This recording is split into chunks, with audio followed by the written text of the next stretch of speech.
मैं करुणाशील रोशन, मैं आप लोगों को मानव, बुद्ध, धम्म और संप्रदाय के बारे में कुछ बताना चाहता हूँ। विश्व में मानव की उत्पत्ति, जब कोई बच्चा माँ के गर्भ से जन्म लेता है तो उस समय में एक मानव के रूप में जन्म लेता है। ज्यों-ज्यों बड़ा होते जाता है त्यों-त्यों बाह्य आडंबर के रूप में वह घिरता चला जाता है। कभी उसके कान पर जनेऊ डाल करके, कभी खतना कर करके, कभी पगड़ी डाल कर करके, और इस तरह से उसे अपने अपने संप्रदाय में बांधना चालू किया जाता है। और धीरे धीरे कर करके मानव का अस्तित्व ही खतरे में पड़ जाता है और मानव से वह हिंदू, मुस्लिम, ईसाई आदि नामों से जाना जाता है और मानव का अस्तित्व ही खतरे में हो जाता है। शुरुआती दौर में मानव जो है मान में रहता था। जब मान में रहता था तो वह मानव कहलाया, और धीरे धीरे करके जब वह अपनी विचार को व्यक्त करने लगा, आपस में एक दूसरे से विचार करने लगा, अभिव्यक्त करने लगा, तो व्यक्ति कहलाया। अब व्यक्ति कहलाने के बाद मान में रहते रहते जब उसने बुद्धि का प्रयोग किया तो वह बुद्धिमान कहलाया। बाद में चल करके मानव जो है आजीविका के लिए एक जगह से दूसरे जगह जाने लगा, जीविकोपार्जन के लिए एक जगह से दूसरे जाने लगा, तब वह बुद्धिजीवी कहलाने लगा। और इस तरह से मानव जो है बुद्धिमान और बुद्धिजीवी होने लगा।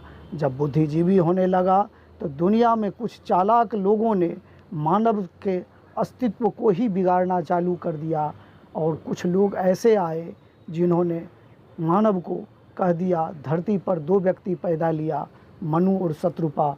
मनु के संतान को मनुज कहने लगा और आदम के संतान को आदमी कहलाने लगा। और इस तरह से मानव जो है आदमी और मनुष्य के रूप में परिवर्तित हो गया, और यही धीरे धीरे करके मानव से हिंदू, मुस्लिम, ईसाई इत्यादि नामों से जाना जाने लगा, और इस तरह से मानव का अस्तित्व ही खतरे में पड़ गया।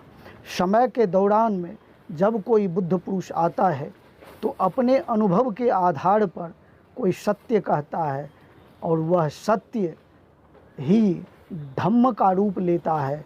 धम्म का रूप लेने के बाद धीरे धीरे करके अन्य व्यक्ति उस बिना अनुभव किए हुए उस सत्य को स्वीकार कर लेता है, तो सिद्धांत का जन्म होता है।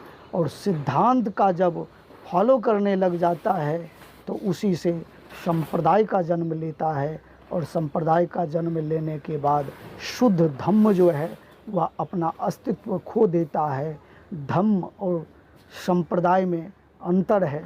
सर्वप्रथम सम्राट अशोक ने कंधार शिलालेख में, द्विभाषीय शिलालेख में लिखवाया, जिसका अर्थ, धम्म का अर्थ यूसेविया लिखा हुआ और रिलीजन का अर्थ थ्रिस्किया बताया।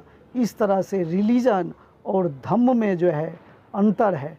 धम्म प्रकृति के नियम कानूनों को धम्म की श्रेणी में रखा गया, और संप्रदाय में बाह्य आडंबर, अलौकिक शक्ति का बखान किया गया।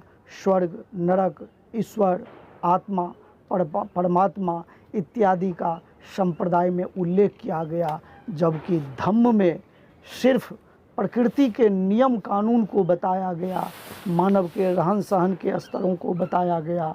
और इस तरह से धम्म जो है अपना अस्तित्व खो दिया, और धम्म से संप्रदाय का जन्म हो गया, और धम्म जो है विलुप्त होने की कगार पर हो गया, और संप्रदाय जो है पूरे विश्व में संप्रदाय के रूप में आ गया। और अब पूरे वर्ल्ड में कहीं भी मानव जो है दिखाई नहीं पड़ता है। मानव जो है कहीं हिंदू के रूप में, मुस्लिम के रूप में, ईसाई के रूप में, जब किसी मानव की शादी होती है तो वह मानव के रूप में शादी नहीं होती है, वह या तो हिंदू के रूप में होगा, नहीं तो मुस्लिम के रूप में होगा, नहीं तो ईसाई के रूप में होगा, यानी किसी न किसी संप्रदाय के रूप में होगा। मानव की शादी ही नहीं होती है, जबकि मानव की और मानव को एक साथ रहना ही काफ़ी है। इसको आधुनिक रूप में लिव इन रिलेशन कह सकते हैं। लिव इन रिलेशन शब्द नया जरूर हो सकता है, लेकिन साथ रहने की परंपरा वर्षों पुरातन है। साथ रहना ही काफ़ी है। हाँ, आधुनिकता के रूप में आप पंजीकरण करवा सकते हैं, जो हम साथ रहने के लिए पंजीकरण, जबकि विवाह की कोई ज़रूरत है ही नहीं। सिर्फ लिव इन रिलेशन, साथ रहना ही काफ़ी है।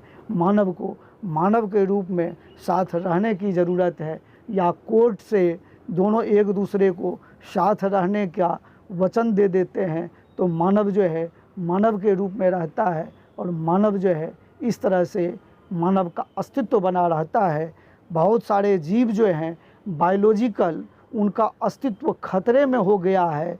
ठीक उसी तरह से मानव का भी आइडियोलॉजिकल अस्तित्व खतरे में है, या आइडियोलॉजी इसका मिटता जा रहा है। मानव का आइडियोलॉजी ख़त्म होने के कगार पर है। मानव का आइडियोलॉजी ख़त्म होकर के संप्रदाय का जन्म ले चुका है, और मानव जो है उसका अस्तित्व ही खतरे में आ चुका है।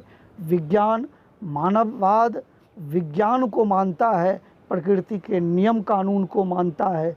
बाह्य आडंबर, ईश्वर के अलौकिक शक्ति, स्वर्ग, नरक, आत्मा, परमात्मा इत्यादि के अस्तित्व को नहीं मानता है।